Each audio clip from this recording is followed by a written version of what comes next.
नहीं तू बताई दो, हम जानल चाहतानी। जानल चाहता रहा तो सुनो। सुनाओ। राती में आवे ना भैया बलम करी हैया दबा दे। राती में आवे ना भैया बलम करी हैया दबा दे। राती में आवे ना भैया बलम करी हैया दबा दे।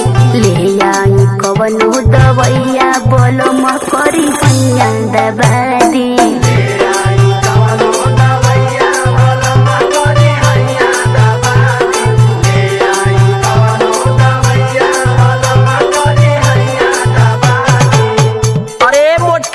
हम जानत है तो के कौन बीमारी हो, सुन सुनावा।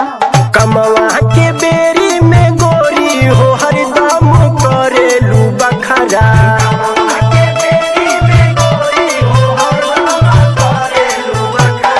कमवा के बेरी में गोरी हो हरदम करेलू बखरा।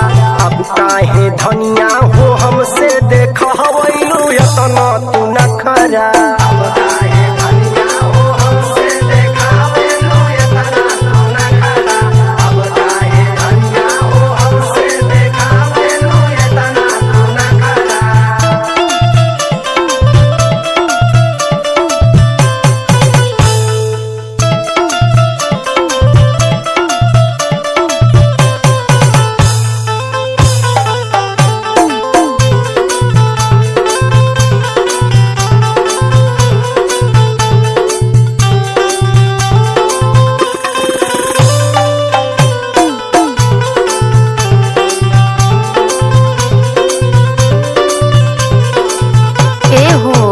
तोहरा ऊपर बहुत डाउट होला हमके।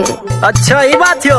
हाँ, काहे नहीं बुझेला बलमुआ हो मोर दिलवा के छोट के।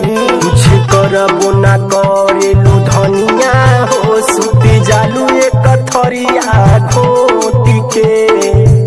अरे झूठ मत बोला। काहे नहीं बुझेला बलमुआ हो मोर दिलवा के छोट के। तोहरा फिक्रिया ना धनिया हो सुती जालू एक थरिया घोटी के। तोहरे कोइल होई राजा जी जल्दी उपैया लगा दे। ले आई कवनो दवैया बलम करी हैया दबा दे।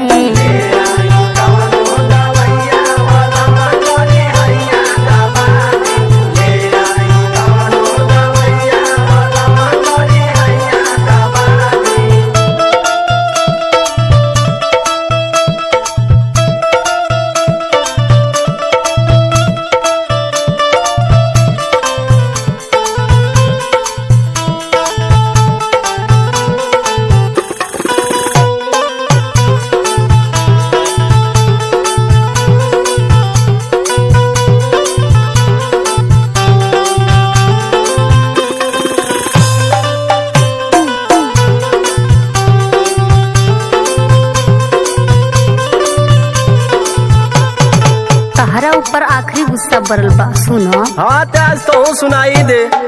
आज लेना बतिया मनला हो सुना रविंदर दीवाना। एक ही बतिया बोली सजनिया हमार